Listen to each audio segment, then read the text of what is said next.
The invasion of the demon race इस दुनिया में होने वाली थी 10 साल में।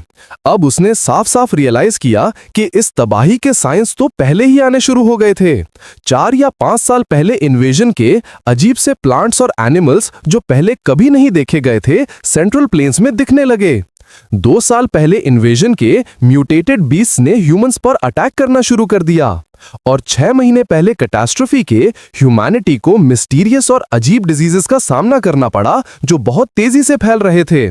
ये सब डीमंस का काम था जिन्होंने हाईली कॉन्सेंट्रेटेड फॉर्म्स ऑफ माना यूज करके उन्हें प्लेन्स में फैला दिया और धरती के नेचर को ही बदल दिया। फ्यूचर बैटलफील्ड्स को अपने लिए कन्वीनियंट एनवायरनमेंट में बदल दिया। इस स्ट्रैटेजी को टेराफॉर्मिंग कहा जाता था और उसने इसके बारे में बाद में जाना जब वो डेमोनिक आत्मी का प्रिजनर बन गया था। जो सवाल उसने बार बार खुद से पूछा वो उसकी मेमोरी में हमेशा के लिए छप गया। क्या हुआ था उन जगहों पर जहां सबसे पहले जायंट इंटरडायमेंशनल गेट्स सेंट्रल प्लेन्स में खुले थे? फिर इन्वेजन के दौरान ही एक पूरा शहर एक ही दिन में धरती से मिटा दिया गया और उसके थोड़ी देर बाद इंसानों द्वारा जाना गया सबसे बड़ा गेट हुबे प्रोविंस में डिस्कवर हुआ। उसने सभी नोन फैक्ट्स को इकट्ठा किया और इस कंक्लूजन पर पहुंचा कि शायद टेराफॉर्मिंग प्रोसेस पहले ही स्टार्ट हो चुका था। तब ये सिर्फ एक हाइपोथेसिस थी, लेकिन अब उसके पास सीधे सबूत थे। इन्हीं थॉट्स के साथ बेगान ने एक क्लेंजिंग रिचुअल परफॉर्म किया, उस क्रीचर के खून के निशान साफ किए जिसे उसने अभी डिस्ट्रॉय किया था और कहा कि काम परफेक्टली हो गया है। उसने ऐड किया कि वो इन्फॉर्मेशन कुछ दिनों में अपने सबऑर्डिनेट के थ्रू देगा क्योंकि उसको डेटा को सिस्टमेटाइज करने के लिए टाइम चाहिए और फर्स्ट को वेट करना पड़ेगा।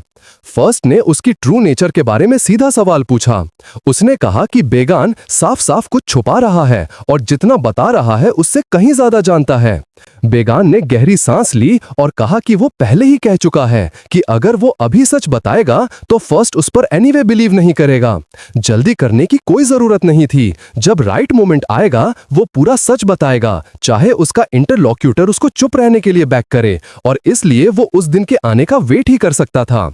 इन वर्ड्स के बाद बेगान ने सोचा कि शायद अब इस कर्स्ड एकेडमी से निकलने की प्रिपरेशन स्टार्ट करने का टाइम आ गया है। नेक्स्ट डे एकेडमी के 2 इंस्ट्रक्टर्स के बीच कॉन्वर्सेशन हुई। सिमोन ने पूछा कि हेवनली बैटल टूर्नामेंट के लिए स्टूडेंट्स का सिलेक्शन कैसा चल रहा है। डोंग ने रिप्लाई किया कि सिलेक्शन प्लान के अकॉर्डिंग चल रहा है। फ्लाइंग ड्रैगन क्लास से ली बूम और मकदान को सिलेक्ट किया गया। उसके बाद उसने चमेलिया क्लास के बारे में डिस्कस करना शुरू किया, लेकिन सैम ने उसको इंटरप्ट किया, पूछते हुए कि क्या योंग वुक्योंग अभी भी टूर्नामेंट में पार्टिसिपेट करने से मना कर रहा है। डोंग ने साय किया और कहा कि कुछ दिन पहले उसने स्टूडेंट को कन्विंस करने की दोबारा कोशिश की थी, लेकिन उसने फर्मली कहा कि पार्टिसिपेशन उसके खुद के लर्निंग पाथ में इंटरफेरेंस करेगी। डोंग ने नोट किया कि इस इशू पर ज्यादा ध्यान देने की जरूरत नहीं है क्योंकि ऑल्दो ली वोंग टैलेंट में योन वुक्योंग से इंफीरियर है, उसमें फिर भी ग्रेट पोटेंशियल है। सिमोन अग्री किया, लेकिन एम्फसाइज किया कि selection process as strict as possible होना चाहिए क्योंकि ये टूर्नामेंट अकेडमी का आउटसाइड वर्ल्ड में सबसे इंपॉर्टेंट इवेंट है। ये इवेंट ऑरोट अलायंस ने ऑर्गेनाइज किया था जिसमें 3 ग्रेट अकेडमीज ने पार्टिसिपेट किया, the white military academy, the heavenly academy और द ड्रैगन स्प्रिंग अकेडमी। सबसे बेस्ट स्टूडेंट्स वहां अपनी स्किल्स टेस्ट करने और एक दूसरे से compete करने के लिए इकट्ठे होते थे। इन बैटल्स के रिजल्ट्स डायरेक्टली आउटसाइड वर्ल्ड की नजर में अकेडमीज की रेप्यूटेशन पर इफेक्ट करते थे। डोंग ने सबको याद दिलाया कि डीमन स्वॉर्ड को पार्टिसिपेंट्स को अप्रूव करने का राइट है और सामून ने स्माइल के साथ अश्योर किया कि वरी करने की कोई जरूरत नहीं है। उसने नोट किया कि डीमन स्वॉर्ड 2 साल से एकेडमी में अपीयर नहीं हुआ था, अपना पूरा टाइम ट्रेनिंग हॉल में स्पेंड कर रहा था और उसने इफेक्टिवली उन्हें उसके पार्टिसिपेशन के बिना ऑपरेट करने दिया था। कॉन्वर्सेशन तब इंटरप्ट हुई जब ऑफिस का दरवाजा बैंग के साथ खुला। बेगान ने पैर से धक्का देकर उसको खोला और कहा कि वो अपने इंट्रूजन के लिए अपोलोजाइज करता है। फिर वहां मौजूद लोगों को देखते हुए उसने अपनी वॉइस में लाइफलेसनेस के साथ ऐड किया कि वो उन्हीं लोगों को देखकर खुश है जिनको वो ढूंढ रहा था। डोंग गुस्से से लाल हो गया और शार्पली कहा कि ऐसी रूडनेस अनएक्सेप्टेबल है, लेकिन बेगान ने उसके वर्ड्स को इग्नोर किया और स्माइल के साथ उन्हें ग्रीट किया। कहा कि एक सीनियर इंस्ट्रक्टर होने के नाते उसके पास एक एक्सट्रीमली इंपॉर्टेंट मैसेज है जो डिले नहीं हो सकता। बेगान ने कहा कि वो और उसके students upcoming heavenly battle tournament में पार्टिसिपेट करने का प्लान कर रहे हैं। ये वर्ड सुनकर सामान गुस्से से फट गया, एक्सक्लेम करते हुए कि ये पूरी नॉनसेंस है, और फिर पूछा कि क्या उसको सच में लगता है कि कोई उसको ऐसी चीज करने देगा। बिगान ने कामली पूछा कि क्यों नहीं। उसने कहा कि विक्ट्री एकेडमी की सारी प्रॉब्लम सॉल्व कर देगी। सीमून और नहीं सह पाया और चिल्लाया कि उसको ये डेंजरस नॉनसेंस बंद कर देना चाहिए, याद दिलाते हुए कि हेवनली टूर्नामेंट एक लार्ज स्केल इवेंट है जिसमें ऑर्डिनरी अलायंस से हाई रैंकिंग मास्टर्स इन्वॉल्व होते हैं। उसने कहा कि बिगैन जैसे इनकॉम्पिटेंट इंसान को वहां भेजना इम्पॉसिबल है। बिगैन ने कहा कि उसको ऐसी ओपिनियन सुनकर इंटरेस्टिंग लगा। फिर उसने याद दिलाया कि ये इंस्ट्रक्टर डोंग बूहियन था, जिसको ओरिजिनली पार्टिसिपेंट्स को सिलेक्ट करने के लिए अपॉइंट किया गया था, और पूछा कि क्या वो पूरे दिल से बिलीव करता है कि वो इस रोल के लिए सूटेबल है। डोंग ने कंफ्यूज होकर फ्राउन किया और एक्सक्लेम करते हुए पूछा कि उसका क्या मतलब है। बिगैन उसको फिनिश में ही करने दिया, कोल्डली कहा कि उसके पास ना तो रियल स्किल्स है और ना ही नेसेसरी अवेयरनेस। डोंग के पास जो कुछ था वो सिर्फ एक pathetic sense of self worth और एक एज थी जो उसको एक मेंटर से ज्यादा फॉसिल जैसा बनाती थी। यंगर जनरेशन के लिए उसको साइड हट जाना चाहिए और अपनी जगह दूसरों को दे देनी चाहिए। डोंग गुस्से से लाल हो गया, उसकी वॉइस एंगर से कांप रही थी और उसने भौंक कर बिगैन को उसके वर्ड्स रिपीट करने को कहा। सामून ने कहा कि इंस्ट्रक्टर डन को खुद को कंट्रोल करना चाहिए, लेकिन डन ने पूछा कि क्या वो सजेस्ट कर रहा है कि उसको ऐसी ह्यूमिलिएशन टॉलरेट करनी चाहिए। सीमून ने गुस्से से उसको याद दिलाया कि उसको ऐसे अपस्टार्ट को प्रोवोक नहीं करना चाहिए। बिगैन ने कहा कि इस पूरे टाइम उसने बिलीव किया था कि एक मार्शल आर्टिस्ट की वैल्यू उसकी स्किल से डिटरमिन होती है, लाउड वर्ड से नहीं। लेकिन अब उसने देखा कि कुछ लोग अपनी खुद की वीकनेस के लिए एक्सक्यूजेस ढूंढना प्रेफर करते हैं। डोंग और नहीं सह पाया और एंगरीली चिल्लाया बिगैन पर कि अभी चुप हो जाओ, बाहर चलो और उसको अपना फेस स्मैश करने का चांस दो। उस मोमेंट पर बिगान ने खुद को एक इंटरनल स्मर्क अलाउ किया और सोचा कि एग्जैक्टली यही रिस्पॉन्स उसको सुनना था। अगर वो पब्लिकली डोंग को डिफीट कर देता है तो सामन डिस्ग्रेस्ड हो जाएगा, जिसका मतलब है कि थोड़ा प्रेशर के बाद वो हेवनली मार्शल आर्ट्स टूर्नामेंट के सुपरवाइजर का रोल ले पाएगा। उसने मेंटली नोट किया कि tournament white martial arts academy में होगा, जो शांची प्रोविंस में लोकेटेड है। जैंगशी में ड्रैगन स्प्रिंग एकेडमी से वहां तक पहुंचने में अराउंड 1 महीना लगेगा, लेकिन अगर वो राउट से थोड़ा डिविएट करते हैं तो वो उस जगह से गुजर पाएंगे जहां फर्स्ट ने डेमोनिक जोन डिस्कवर किया था। ऑफ कोर्स, अगर सिर्फ फैक्ट्स वेरीफाई करने की बात होती तो वो खुद से बहुत फास्टर वहां पहुंच सकता था, लेकिन उसका सिर्फ यही गोल नहीं था। अगर जॉन सिमियोंग डोंग ब्यूहेन को डिफीट करने के बाद भी उसको ऑब्स्ट्रक्ट करना कंटिन्यू करता है तो वो सिमियोंग की सारी करप्शन का एविडेंस प्रोवाइड कर पाएगा। सडनली बिगान ने माना का स्ट्रॉन्ग प्रेशर फील किया, जैसे कि एक हेवी क्लाउड उसके ऊपर लटक रहा हो। डोंग ने फ्यूरियसली चिल्लाया कि वो बहुत टाइम ले रहे थे और वो साबिगॉन के चैलेंज को एक्सेप्ट कर रहा था। बिगान दरवाजे की तरफ मुड़ा, उसकी नजर फोकस थी, उसकी टेक्निक यूज के लिए रेडी थी। वेट करते हुए बिगान ने कंसंट्रेट किया और अपनी सर्च टेक्निक यूज की। उसकी आंखें फ्लिकरिंग माना से घिरे हुए थीं। उस मोमेंट पर एक आदमी हॉल में एंटर हुआ और कहा कि वो बहुत टाइम से यहां नहीं आया था, और एंड में उसने एक काफी अम्यूजिंग कॉन्वर्सेशन देखी। वो बिगान के पास आया और कहा कि उसने वो वर्ड सुने कि एक मार्शल आर्ट्स मास्टर की वैल्यू उसकी स्किल से डिटरमिन होती है। फिर उसने स्माइल किया और लाउडली कहा कि ये सच है, एक ट्रू मार्शल आर्ट्स मास्टर में स्ट्रेंथ ऑफ स्पिरिट होनी चाहिए। उसने डिक्लेयर किया कि यंग मैन बिल्कुल वैसा ही है जैसा रूमर्स में था और वो उसको पसंद करता है। सामुन और डोंग साइमल्टेनियसली फ्रीज हो गए, अपनी आंखों पर बिलीव नहीं कर पा रहे थे और विजिटर का नाम एक्सक्लेम किया। ये सीनियर स्वॉर्ड टेक्निक इंस्ट्रक्टर था ड्रैगन स्प्रिंग एकेडमी का, जिसे the dark shadow of the divine sword सान पिल्गी के नाम से जाना जाता है। उसने कहा कि उसने उन्हें बहुत टाइम से नहीं देखा था और पूछा कि वो कैसे थे।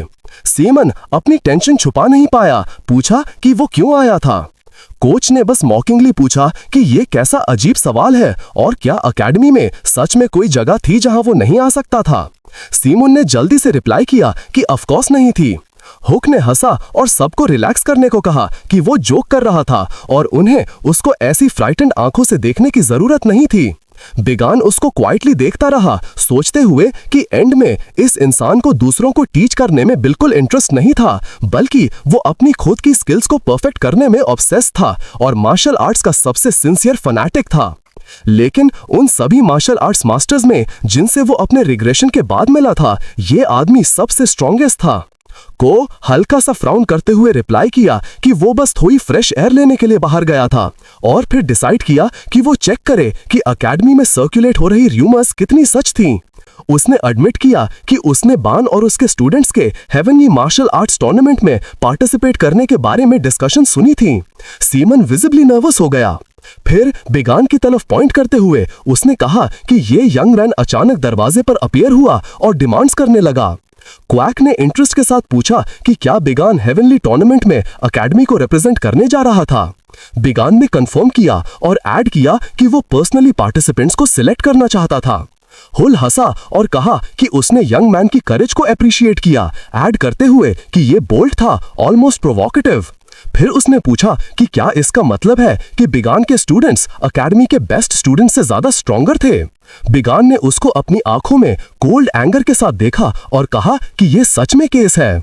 खान ने उसको याद दिलाया कि बिगान को सीनियर इंस्ट्रक्टर बने सिर्फ अराउंड 1 महीना हुआ था और पॉइंट आउट किया कि एक टूर्नामेंट जैसे ऑफिशियल इवेंट में पार्टिसिपेट करने पर इंसिस्ट करना बहुत रिस्की था। डोंग अपने अग्रीमेंट को छुपाते नहीं हुए उसके वर्ड्स पर पिकअप किया और कहा कि वो कंप्लीटली अग्री करता है। खान ने उसको याद दिलाया कि उसने कहा था कि एक मास्टर की ट्रू क्वालिफिकेशन उसकी फाइटिंग स्किल से डिटरमिन होती है और ये स्किल्स ही मास्टर के वेट और अथॉरिटी को डिटरमिन करती है। फिर उसने ताली बजाई और एकेडमी के रिप्रेजेंटेटिव को डिटरमिन करने के लिए एक public martial arts competition organize करने का प्रपोजल दिया। जो लोग ओरिजिनली टूर्नामेंट में पार्टिसिपेट करने के लिए सिलेक्टेड थे उन्हें बिगान द्वारा प्रपोज्ड कैडेट से फाइट करना पड़ेगा सबसे स्ट्रॉन्गेस्ट को डिटरमिन करने के लिए। स्माइल के साथ खान ने ऐड किया कि ये एक रीजनेबल प्रपोजल था अगर बिगान कॉन्फिडेंट था कि वो अपने स्टूडेंट्स को एकेडमी के रिप्रेजेंटेटिव्स के रूप में आगे रखने के लिए रेडी था। खान ने फिर क्लैरिफाई किया कि क्या बिगान के वर्ड्स का मतलब था कि ये स्टूडेंट सच में आउटस्टैंडिंग टैलेंट्स थे और क्या वो उसको प्रैक्टिस में प्रूव करने के लिए प्रिपेयर्ड था। उसके बाद सीन अचानक से बदला और शॉकिंग न्यूज आग की तरह फैल गई। सब लोग फ्रीज हो गए जब उन्होंने सुना अचानक से एक मार्शल आर्ट टूर्नामेंट और प्रिलिमिनरी मैचेस में हम एकेडमिक रिप्रेजेंटेटिव्स के अगेंस्ट हैं। स्टूडेंट्स टर्न थे, उनके चेहरे पीले थे, गुस्सा उनके अंदर बढ़ रहा था। एमसी उस तूफान के बीच शांति से खड़ा था और बोला, क्या चीजें बस ऐसे ही होंगी। एक और स्टूडेंट ने फ्रस्ट्रेशन में चिल्लाया, लेकिन हम सबसे important heavenly martial art tournament में क्यों हैं? आपने तो हमसे पहले डिस्कस भी नहीं किया। एमसी ने स्मर्क किया, उनकी कंप्लेंट्स को ब्रश असाइड करते हुए। छह, कितने अनग्रेटफुल बच्चे हो। मैं तुम्हें तुम्हारे हॉराइजन्स ब्रॉडन करने का चांस दे रहा हूं, फिर भी तुम ऐसे थैंक कर रहे हो। एक फीमेल टीचर डिसअप्रूवल के साथ आगे बढ़ी। ये पहली बार नहीं है जब आपने हमसे बिना कंसल्ट किए कुछ सेटअप किया है। पहले रीजन तो सुन लो, हम अचानक से इस टूर्नामेंट में क्यों पार्टिसिपेट कर रहे हैं। एमसी की कॉन्फिडेंट स्माइल हिली नहीं। क्यों? ऑफ कोर्स, ये मेरे प्यारे कैंडिडेट्स को इन गंदी जगहों स्टिंकिंग पिट्स के बाहर की वाइडर वर्ल्ड दिखाने के लिए है। उसके वर्ड से सब शॉक्ड हो गए और फीमेल टीचर की आंखें बड़ी हो गईं। क्या आपने अभी हमारी एकेडमी को एक स्टिंकिंग पिट कहा? उसी को जिससे आप बिलोंग करते हैं। एक गुस्से वाले स्टूडेंट ने आग में घी डाला। रिजिड ट्रेनिंग, कोई रियल टेंशन नहीं। इस लो क्वालिटी एजुकेशन से एस्केप करना ही सबसे इंपॉर्टेंट है। अब बस भी करो इस नॉनसेंस के साथ। तो क्या मैच ब्रैकेट डिसाइड हो गया है? एमसी की स्माइल शार्प हो गई जब उसने अपने हाथों में एक स्क्रोल खोला। तुम बदतमीज बच्चे। हाँ, मैं अभी उसे लेने गया था। चलो देखते हैं पहले कौन है। योमजारियन। स्टूडेंट की आंखें शौक से बड़ी हो गई। क्या? स्क्रोल में दिखा dragon spring academy first year special purpose classes योमजारियन। एमसी बिना रुके कंटिन्यू किया, तुम्हारा अपोनेंट सांग चोंग जिन है फेरोशियस टाइगर क्लास से, वो भी एक फर्स्ट ईयर है। जारियन ने धीरे से गाली दी। Damn it. एक और स्टूडेंट पास आया विस्पर करते हुए, तुम उसे जानते हो? वो पहले हमारी क्लास में था। जी यंग ने उसको पहले चैलेंज किया था और हर बार बुरी तरह हारा। जी यंग ने तुरंत जवाब दिया, इतना बुरा नहीं था, लेकिन उसका फ्रेंड सिर्फ हंसा। तुमने उसको कभी सच में हराया नहीं दो। एमसी ने उनकी नर्वसनेस पर स्मर्क किया और स्क्रोल की तरफ वापस मुड़ा। नेक्स्ट, चो, तुम्हारा अपोनेंट मोक दान वा है फ्लाइंग ड्रैगन क्लास से। चो का चेहरा रंग से खाली हो गया जब उसने डिसबिलीफ में बोला, क्या मैं तो गया।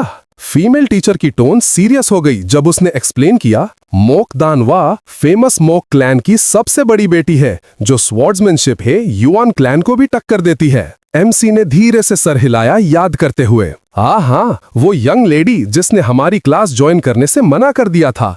Not that it matters. एक और फीमेल स्टूडेंट ने अपना हाथ उठाया, उसको रीअश्योर करने की कोशिश करते हुए। चिंता मत करो इंस्ट्रक्टर, दानवा मेरी फ्रेंड है, मैं उससे बात करूंगी। एमसी उसकी इनोसेंस पर हंसा। गुड लक विद दैट, लेकिन तुम्हारा अपोनेंट कोई और है, योन सोसो। तुम्हारा मैच हुमांग जी के अगेंस्ट है, फेरोशियस टाइगर क्लास का एक सेकंड ईयर। लड़की स्टार्टल्ड दिखी लेकिन जल्दी से रिप्लाई किया, ओह मैं उन्हें जानती हूँ, वो एस्कॉर्ट एजेंसी के सबसे बड़े बेटे हैं, इंस्ट्रक्टर दियोंग ब्योंग से रिलेटेड हैं। एमसी ने स्नीयर किया और कहा, हाय सी, ग्रैटिट्यूड से भरा हुआ ट्रैश। एमसी अगला मैच अनाउंस करता है। अगला मैच वुक योंग और ली बॉम के बीच होगा। ये सुनते ही सारे स्टूडेंट्स शौक में एक दूसरे को देखने लगते हैं। एक स्टूडेंट घबरा कर बोलता है, इंस्ट्रक्टर आपको सच में ली बॉम के बारे में नहीं पता, वो पूरा थर्ड ईयर का टॉप स्टूडेंट है। एमसी हल्की मुस्कान के साथ जवाब देता है, हाँ मैं जानता हूं, लेकिन इसका तुम सब नर्वस होने से क्या लेना देना है। वुक योंग गहरी सांस लेता है और बोलता है, सर बात सिर्फ इतनी नहीं है, वो लोटस स्वॉर्ड हॉल का वाइस मास्टर भी है और वो हॉल यूएन क्लैन की पॉलिटिकल ब्रांच ने बनाया है। एमसी आईब्रो उठाकर पूछता है, अच्छा तो इसका मतलब तुम दोनों की बन नहीं पाती और ये तुमसे स्ट्रांग है क्या। वुक योंग बस हल्की मुस्कान देकर चुप हो जाता है। एमसी धीरे से कहता है, एट दिस पॉइंट मुझे नहीं पता, पर यह भी काफी है। फिर आखिरी नाम अनाउंस होता है, डॉन लिसंग वर्सेस जॉग बुकू। लिसंग चौंक कर चिल्लाता है, क्या वही जॉग बुकू जो पहले बदमाशी करता था और मैं उसको पीट के पल्प बना दिया था।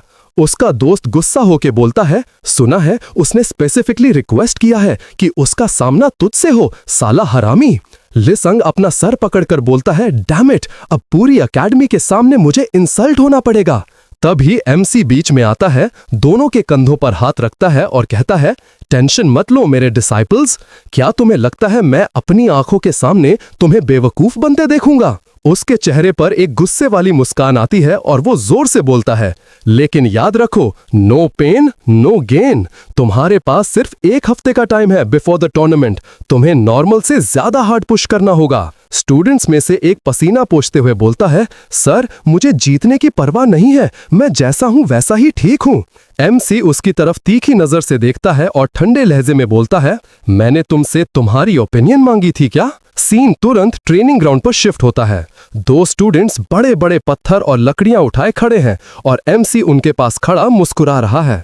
वो जोर से अनाउंस करता है, अगला एक हफ्ते तक तुम्हारी बेसिक ट्रेनिंग की इंटेंसिटी 3 गुना बढ़ जाएगी। यह लिमिटेड टाइम स्पेशल ट्रेनिंग होगी। दोनों स्टूडेंट्स रोने लगते हैं, एक की नाक से तो खून तक बहने लगता है। तभी स्टूडेंट न्योंग सोसो आती है और पूछती है, और मेरे लिए क्या होगा इंस्ट्रक्टर।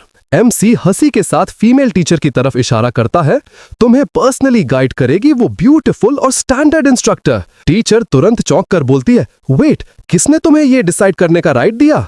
लेकिन योंगसो खुशी से बोलती है, मुझे तो ये सही लग रहा है। वहीं पास से कैडेट यंग बुकू गुजरता है और कहता है, मैं अपना ट्रेनिंग खुद कंटिन्यू करूंगा जैसे हमेशा करता आया हूं। एमसी सर हिलाता है, फाइन फाइन, मैं तुम पर भरोसा करता हूं कैडेट यंग बुकू। फिर एक और स्टूडेंट आता है और पूछता है, सर क्या मुझे भी स्पेशल ट्रेनिंग मिलेगी। एमसी कामली बोलता है, नहीं, तुम बस ब्रीदिंग कल्टीवेशन पर फोकस करो और कुछ नहीं। स्टूडेंट नाराज होकर कहता है, कम ऑन सर, अब तो टाइम आ गया है कि आप मुझे कुछ नया सिखाएं। एमसी सख्त चेहरा बनाकर कहता है, मैंने तुम्हें कितनी बार बताया है, अगर तुम्हें जल्दी स्ट्रांग बनना है तो अभी के लिए वही एक रास्ता है। लेकिन आज तुम अनयूजुअल लग रहे हो, बताओ क्यों। क्या इसलिए क्योंकि तुम्हारा ओपोनेंट जोंग बुकुन है। फिर वो हल्की मुस्कान के साथ ताना मारकर बोलता है, टेंशन मत ले, बिना वजह हाइपर मत हो, तुम वही हो जिसने उसको पहले बीट किया था, याद है।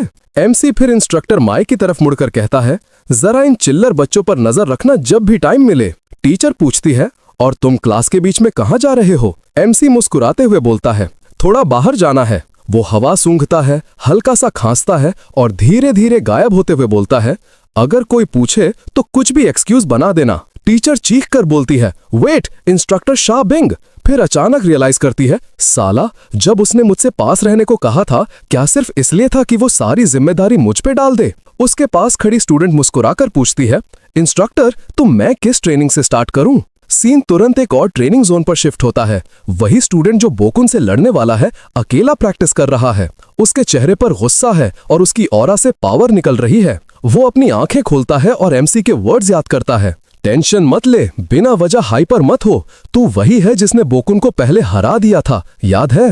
फिर वो अपना सर हिला के कहता है, नहीं ये गलत है। उसे रियलाइज होता है, मैं उस वक्त जीता था सिर्फ इसलिए क्योंकि इंस्ट्रक्टर ने बोकुन का एग्जैक्ट शॉट पाथ मेरे लिए रेप्लिकेट किया था। अगर अब दोबारा लड़ाई हुई तो मैं कभी नहीं जीत पाऊंगा, चाहे जान भी चली जाए। उसके हाथ कांपते हैं और वो जोर से बोलता है, मेरी इनर एनर्जी जरूर इंप्रूव हुई है, लेकिन अब प्रोग्रेस स्लो हो गया है और सिर्फ एक हफ्ते में पूरे एकेडमी के सामने मुझे गो बोकुन का सामना करना है। उसके दिमाग में बोकुन की पावर का इमेज आता है और उसका दिल डर से कांप उठता है। तभी वो एक डोर के पास पहुंचता है और अंदर से आवाज आती है। वो झांक कर देखता है कि कोई पसीने में भीगा इमेंस पावर के साथ ट्रेनिंग कर रहा है। धीरे से फुसफुसाता है, चोंग बोकुन। अंदर वाला तुरंत पीछे मुड़कर देखता है, लेकिन स्टूडेंट जल्दी से छुप जाता है। अपने आप से सोचता है, क्या मैंने गलत देखा?